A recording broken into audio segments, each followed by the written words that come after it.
ఏపీలో ప్రభుత్వ స్కూళ్ళను డెవలప్ చేసింది ఎవరు? చేసిన వాడు ఏ రోజైనా సరే చెప్పుకున్నాడా? లేదు. అట్లీస్ట్ దాని గురించి పబ్లిసిటీ కూడా చేసుకోలే.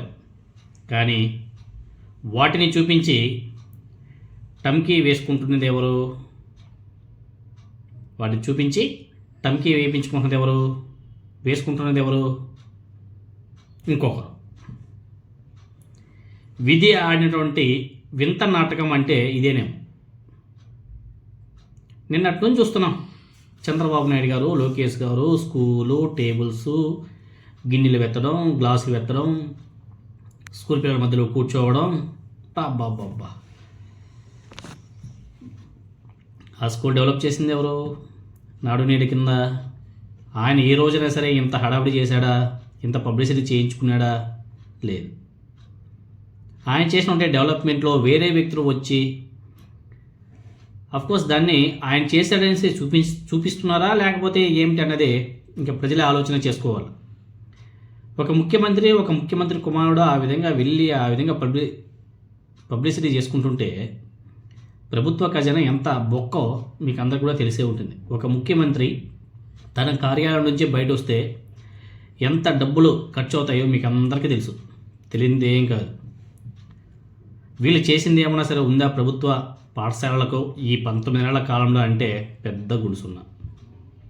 ఏదో చేశారంటే మొన్న ఏదో డిఎస్సి ఫిల్ చేశారు. అది కూడా గత జగన్మోహన్ రెడ్డి గారు ఇచ్చేటువంటి నోటిఫికేషన్ని ఆనాడు వీళ్ళు ఆపించి వీళ్ళు అధికారంలోకి వచ్చిన తర్వాత ఆ నోటిఫికేషన్ని వీళ్ళు ఇచ్చినట్టు మళ్ళీ వీళ్ళు కలరింగ్ ఇచ్చుకొని ఏదో చేశారు.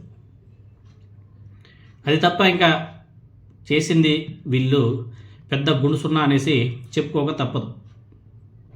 అంటే విధి ఆడినటువంటి వింత నాటకం ఎలా ఉంటుందంటే ఇదిగో ఇలానే ఉంటుంది.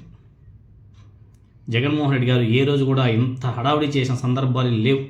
ఆయన అనుకున్నాడు, అరే మనం బయట వెళ్ళి పబ్లిసిటీ చేసుకుంటే డబ్బులు బొక్క, ఆ డబ్బులు ఏదో పేద ప్రజలకు ఇస్తే దేనికో దానికి ఉపయోగపడతాయి కదా అన్న ధోరణిలో ఆయన ఆలోచన చేశారు తప్ప పబ్లిసిటీ చేసుకుంటేనే ప్రజల్లో మనకి పేరు వస్తుందన్న దాన్ని ఆయన మర్చిపోయాడు. ఎనీహౌ తర్వాత పరిస్థితి ఎలా ఉందో మనకందరికి కూడా తెలిసింది. అదేవిధంగా విద్యా వ్యవస్థని ఈ 19 ఏళ్ల కాలంలో ఈ కూటమి అధికారంలోకి వచ్చిన తర్వాత నాశనం అయిపోయింది అనేసి ఏపీ హైకోర్టు తీవ్ర ఆగ్రహం కూడా వ్యక్తం చేసింది. విద్యాశాఖ మంత్రి ఎవరు? ఆ విద్యాశాఖ మంత్రి మీద ఏపీ హైకోర్టు సీరియస్ అయింది. విద్యా వ్యవస్థ నాశనం అవుతుంటే చూస్తూ ఊరుకోమని చెప్పేసి ఏకంగా ఏపీ హైకోర్టు తీవ్రంగా వ్యాఖ్యానించిందంటే పరిస్థితి ఏ విధంగా ఉందో మీరందరూ కూడా ఒకసారి ఆలోచన చేసుకోవచ్చు. విద్యాశాఖ మంత్రి నారా లోకేష్ గారి పనితీరు ఏ స్థాయిలో ఉందో మీరందరూ కూడా చాలా స్పష్టంగా తెలుసుకోవచ్చు. ఈనాడు పేపర్లో రాశారయ్యా, మీరందరూ కూడా చూసుకోవచ్చు. తాత్కాలికంగా భర్తీ చేస్తే నిరుద్యోగుల పరిస్థితి ఏమిటి? విద్యా వ్యవస్థ నాశనం అవుతుంటే చూస్తూ ఊరుకోం. ఎస్వీయూపై హైకోర్టు ఘాటు వ్యాఖ్యలు. అకాడమిక్ కన్సల్టెంట్ల పోస్టుల భర్తీపై స్టే. అకాడమిక్ కన్సల్టెంట్ల నియామకం 2025-2026 కోసం శ్రీ వెంకటేశ్వర విశ్వవిద్యాలయం రిజిస్ట్రార్ ఇచ్చినటువంటి నోటిఫికేషన్ అమలును హైకోర్టు నిలుపుదల వేసింది.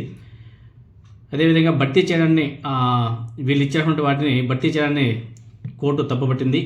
న్యాయబద్ధం కాని నిర్ణయాలతో విద్యా సంస్థలను అడ్డా కూలీల కేంద్రాలుగా మారుస్తున్నారు. ఈ పాయింట్ ఇంపార్టెంట్. అడ్డా కూలీల కేంద్రాలుగా మారుస్తున్నారని, విద్యా వ్యవస్థ నాశనం అవుతుంటే చూస్తూ ఊరుకోబోమని ఏపీ హైకోర్టు ఘాటు వ్యాఖ్యలు చేసింది. నిర్దిష్ట కాలానికి నామమాత్రపు గౌరవ వేతనం చెల్లిస్తూ యువతను దోచుకుంటున్నారు. తాత్కాలిక భర్తీలతో కాలం గడుపుతుంటే నిరుద్యోగుల పరిస్థితి ఏమిటి? నాణ్యమైన విద్య పొందడం విద్యార్థుల హక్కు. అకాడమిక్ కన్సల్టెంట్ పోస్టులు చట్టంలోనే లేవు. విభాగాల వారీగా పోస్టులు భర్తీలతో. ఇది ఈనాడు పేపర్లో రాశారు. అంటే నోటిఫికేషన్ రిలీజ్ చేసి ప్రభుత్వ పరంగా దాన్ని ఫిల్ చేయడం లేదు, అంటే పర్మనెంట్ ఉద్యోగాలు ఇవ్వడం లేదు కూటమి ప్రభుత్వం. దాని మీద ఏపీ హైకోర్టు చాలా సీరియస్గా వార్నింగ్ ఇచ్చింది. మన విద్యాశాఖ మంత్రి గారు ఏం చేస్తున్నారో పాపం.